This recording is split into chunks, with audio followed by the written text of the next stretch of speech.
5장 1절에서 11절 말씀을 같이 봉독을 했는데요. 우리 이 말씀 가지고서 아름다운 신앙이라고 하는 제목으로 우리 하나님 말씀 증거하겠습니다.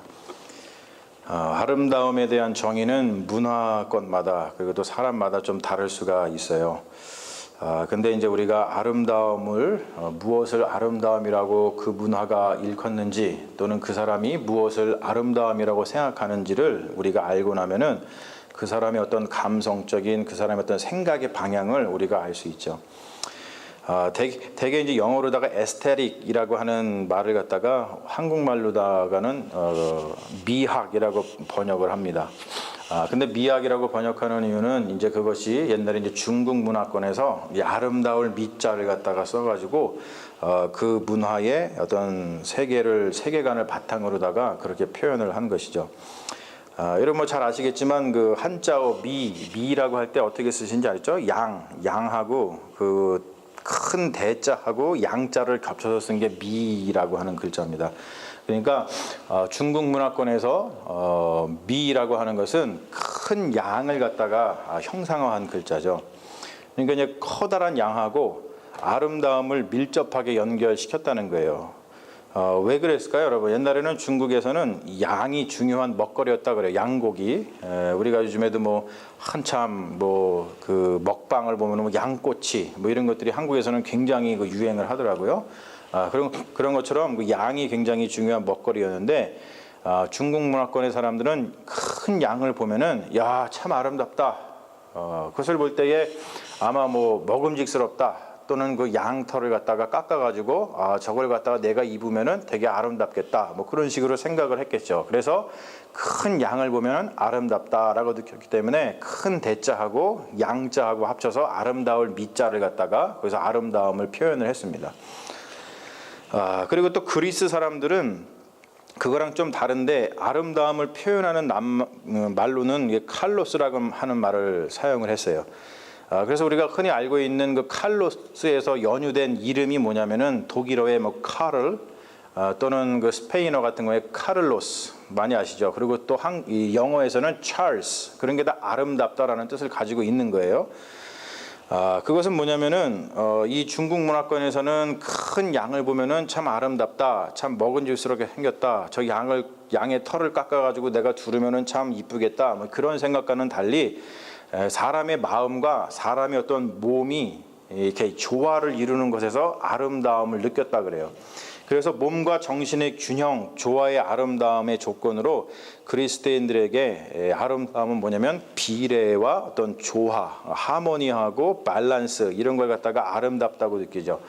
그래서 여러분 아시겠지만 그 그리스 로마의 어떤 미술 작품을 보면은 굉장히 조화와 균형을 이루고 있고 그리고 건축 예술 작품을 보더라도 아주 뭐 균형과 조화가 하나의 오차도 없이 잘 이렇게 이루어지는 것을 볼 수가 있어요. 그래가지고 이것이 로마 문화권에 전해지면서 어떠한 이야기가 전해지냐면 제가 적어온 것 같은데 이런 말이 생겼죠.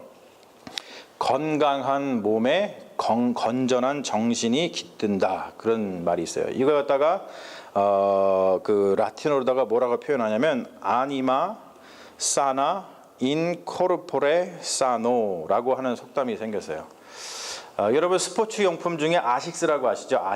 아식스가 사실은 저 문자의 첫 문자만 따가지고 첫 글자만 따가지고 한 거죠. 그만큼 아식스가 뭘 중요시 여기냐면은 건전한 건강한 그 몸에 건전한 정신이 깃든다는 것을 표현하기 위해서 우리가 이제 운동 열심히 하자 뭐 그런 마음을 담아가지고 저기서 따와서 그 상표 이름을 정한 것을 우리가 볼 수 있습니다. 이렇게 문화마다 또는 그 사람들이 생각하는 것마다 아름다움이라는 것이 달라요. 그렇다면 제가 여러분 한번 질문을 해볼게요. 우리 기독교인의 아름다움은 무엇입니까? 무엇을 우리는 아름답다라고 이야기를 하고 있습니까? 여러분 우리 기독교인들의 아름다움이 무엇인지에 대해서 생각해 보셨습니까? 제가 답을 가르쳐 드릴게요. 우리 그리스도인의 아름다움은 뭐냐면 바로 예수 그리스도입니다. 예수 그리스도가 아름다움이에요. 그래서 기독교인들에게는 아름다움은 예수 그리스도를 닮는 것이 아름다움이에요. 여러분, 오늘 말씀은 그리스도인들을 향한 교훈이죠. 특별히 어떻게 하는 것이 아름다운 신앙인지를 갖다가 이야기를 해주고 있어요. 교회 내 지도자들, 장로들에게 주는 교훈이죠. 아름다운 신앙인, 아름다운 지도자는 어떻게 행하는 사람일까에 대해서 이야기를 하고 있어요. 첫 번째로 보면은 아름다운 신앙은 뭐냐면 아름다움 자체이신 예수 그리스도를 증언하는 거예요. 아름다운 것은 혼자만 간직하지 못하죠. 나누게 되어 있어요. 아름다운 것을 보면은 이야기하고 싶어집니다. 함께 나누고 싶죠. 아름다운 것을 보고 오면은 입이 근질근질합니다. 이야기하고 싶어서 죽습니다. 우리가 어떤 아름다운 것을 보고 왔어요. 나 오늘 정말로 아름다운 것을 봤어. 그 아름다운 것이 사람이든 어떠한 사건이든 어떠한 풍경이든 우리는 아름다움을 보고 나면 그 아름다움을 나누게 되어 있어요. 오늘 말씀 보면은 베드로가 이렇게 얘기를 하죠. 나는 함께 장로된 자요 그리스도의 고난의 증인이요 나타날 영광에 참여할 자니라. 베드로는 자기 자신을 뭐라고 얘기하냐면 그리스도의 고난의 증인이라고 얘기를 합니다. 여러분, 왜 베드로 사도는 그리스도의 고난, 즉 예수 그리스도를 증언할까요? 왜 증언하냐면 그것이 아름답기 때문에 그렇습니다. 그리스도의 고난을 증언하는 자는 아름다운 신앙을 가지고 있는 자예요. 여러분, 우리가 계속해서 예수 그리스도의 아름다움을 전할 때 우리가 아름다움을 알고 그 아름다움을 가지고 있는 신앙인이 될 줄로 믿습니다. 그리고 두 번째로 보면은 아름다운 신앙인은 뭐냐면 하나님의 양무리를 친다는 거예요. 여기서 이제 양무리를 친다라고 하는 것은 take care죠. 양무리를 친다는 것은 양무리, 즉 교회라는 거예요. 교회를 잘 보살핀다는 뜻입니다. 하나님의 뜻에 따라서 라는 말이 있는데 그 말은 뭐냐면 그것이 하나님의 일에 동참하는 일이다, 믿음의 일이다 라는 뜻을 가지고 있죠. 여러분, 하나님의 일에 동참하는 것이 귀한 일이라고 하는 인식이 없으면 하나님의 양무리를 치는 일, 즉 교회를 돌보는 일은 무의미해집니다. 자신이 소중하다고 생각하는 것을 위해서 사람들은 마음을 쓰게 되어 있죠. 가족이 중요하다고 여기는 사람은 가족을 돌보는 일에 힘을 쓸 것이고, 집이 중요하다고 생각하는 사람은 집을 고치고 집을 돌보는 데 힘을 쓸 것입니다. 그리고 자동차가 소중하다고 생각하는 사람은 그것을 위해서 돈과 에너지를 쓰겠죠. 여러분, 무엇이든지 우리는 그것이 참 가치가 있다라고 우리가 인식하고 깨닫는 순간 거기에 대해서 투자하고 그거를 돌보게 되어 있어요. 하지만 그것에 대한 가치를 깨닫지 못하면 그것에 대해서 마음을 쏟지 못한다고 하는 것이죠. 여러분, 양무리를 치는 일, 교회를 돌보는 일, 이것이 가치가 있다고 믿기 때문에 또 그것이 나에게 가치 있는 일이고 그것을 통해서 생명의 풍성함, 구원을 누리게 된다고 믿기 때문에 하나님의 뜻에 따라서 우리는 누가 시키지 않아도 자원함으로 양치는 일, 즉 하나님의 일에 동참하게 된다는 거예요. 그리고 그 일을 할 때에 더러운 이익을 위해서 하는 것이 아니고 기꺼운 마음으로 한다는 것이죠. 여러분, 이것만큼 우리의 영혼을 깨끗하게 하고 복되게 하는 일이 어디에 있겠습니까? 그리고 세 번째로 아름다운 신앙은 겸손과 순종을 실천한다는 것이죠. 교회 구성원들 사이에 있어야 될 가장 중요한 것은 겸손과 순종이라고 저는 생각을 합니다. 겸손과 순종이라는 것은 뭐냐면 서로가 서로를 사랑하고 그리고 서로가 서로를 존중해주고 또 서로가 서로의 말에 귀를 기울이는 것, 그것이 겸손과 순종입니다. 우리가 언제나 이런 얘기를 하죠. 우리가 서로 인격적인 관계를 맺어야 돼. 예수님과 인격적인 관계를 맺어야 돼. 우리 그리스도인들끼리 인격적인 관계를 맺어야 돼. 우리 인격적이라는 말을 많이 씁니다. 여러분, 인격적인 관계를 맺는다는 것은 뭐냐면 상대방의 말을 언더스탠드 한다라는 것을 얘기해요. 그 말은 뭐냐면 상대방의 형편, 상대방의 상황을 이해하고 그리고 그 사람의 말을 이해하고 또 그 사람을 온전히 사랑하고 또 그 사람을 긍휼하게 여길 줄 알아서 그 사람을 위해서 기도할 줄 아는 것, 그것이 인격적인 관계를 맺는다라는 뜻이에요. 아름다운 신앙은 상대방에 대해서 겸손하죠. 왜냐하면 상대방을 언더스탠드 하기 때문에 그래요. 아름다운 신앙은 상대방에 대해서 순종합니다. 상대방을 온전히 언더스탠드 하기 때문에 그렇습니다.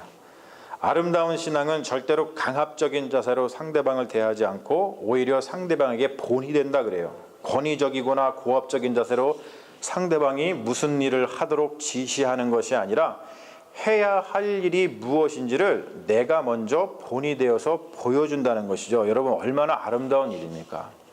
이러한 일들이 우리 교회에 가득 차야 될 줄로 믿습니다. 마지막 네 번째로 아름다운 신앙은, 저는 이것을 참 좋아하는데, 아름다운 신앙은 뭐냐면 모든 염려를 주님께 맡긴다는 거예요. 모든 염려를 주께 맡기라. 이는 그가 너희를 돌보심이라. 여러분, 여기서 맡긴다라는 것의 문자적인 뜻은 뭐냐면 cast, 던져버린다라는 뜻이에요. 염려를 주님께 던져버리는 거예요. 여러분 손에 폭탄이 들려 있어요. 그런데 그거를 갖다가 내가 쥐고 있으면 붕 터져갖고 내가 죽지만, 폭탄이 들려 있는데 그것을 옆에 사람한테 이렇게 던져버리면은 내 거가 아니잖아요. 더 이상. 그런 것처럼 염려를 주님께 던져버리고 나면은 그 문제는 더 이상 내 문제가 아니라 바로 주님의 문제가 된다는 것이죠. 그런데 여러분, 이것은 우리가 주님께 우리의 염려를 던져버릴 수 있는 것, 이것은 주님이 그의 양을 돌보신다는 믿음이 없이는 할 수가 없습니다.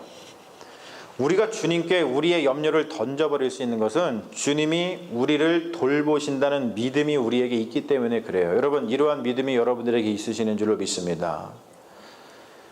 사실 우리는 염려로 허송세월을 보낼 때가 참 많이 있죠.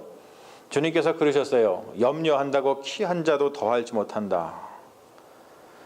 염려를 주님께 맡겨버리는 행위가 뭐냐면 기도죠. 염려하여서 허송세월을 보내는 대신에 기도의 자리에서 주님께 우리의 염려를 맡겨버리는 것이, 그것이 아름다운 신앙이라고 하는 거예요. 여러분, 아름다운 신앙은 염려를 주님께 맡기고 우리의 할 일을 꾸준히 해 나갑니다. 염려가 되는 일이 있을수록 각자 자기 자리를 잘 지키는 것이 중요하죠. 그것이 성숙한 신앙인이고 아름다운 신앙인이라는 거예요. 우리가 많은 사람들을 볼 때 염려되는 일이 있으면은 자기의 자리를 잘 지키지 못하는 경우를 많이 봅니다. 왜냐하면 방황하니라고. 하지만 우리가 정말로 성숙한 사람이고 아름다운 신앙이라면은 염려되는 일이 있으면 있을수록 각자의 자리를 잘 지키면서 주님께서 우리에게 맡겨주신 일을 그냥 꾸준히 해 나가는 것이, 그게 우리의 아름다운 신앙이라는 것을 다시 한번 기억하시기를 주님의 이름으로 축원합니다. 사람마다, 문화마다 아름다움에 대한 기준이 다 다를 수 있어요. 하지만 여러분, 그리스도인에게는 아름다움에 대한 공통적인 기준이 있습니다. 그것이 바로 예수 그리스도라는 거예요. 예수 그리스도를 닮는 것이 아름다움이에요. 예수님은 하나님 나라를 증언하셨고, 그리고 예수님은 그의 백성을 돌보셨으며, 예수님은 겸손과 순종의 본을 우리에게 보여주셨어요. 그리고 예수님께서는 모든 것을 주님께 맡기고 그의 나라와 그의 의를 구하셨다고 하는 것이죠. 러시아의 대문호 도스토옙스키가 이런 말을 했죠. 아름다움이 우리를 구원하리라. 우리 그리스도인들에게 아름다움은 예수 그리스도입니다. 그러므로 아름다움이 구원한다라고 하는 도스토옙스키의 말은 맞다고 생각을 합니다. 예수 그리스도가 우리를 구원하기 때문이죠. 그러므로 우리는 우리를 구원하는 아름다움인 예수 그리스도를 닮은 그런 삶을 살기 위해서, 그리고 그것이 가장 가치 있다는 것을 고백을 하면서 우리의 인생을 예수 그리스도에게 맡기는 것, 우리 예수 그리스도를 닮아가는 것, 그것이 우리 인생이 가장 아름다워지는 길이라는 것을 다시 한번 생각하면서 우리가 예수 그리스도의 아름다움을 닮아가는 믿음의 자녀들로 성장해 가시는 믿음의 자녀들 되시기를 주님의 이름으로 축원합니다. 아멘. 우리 잠시 기도하겠습니다.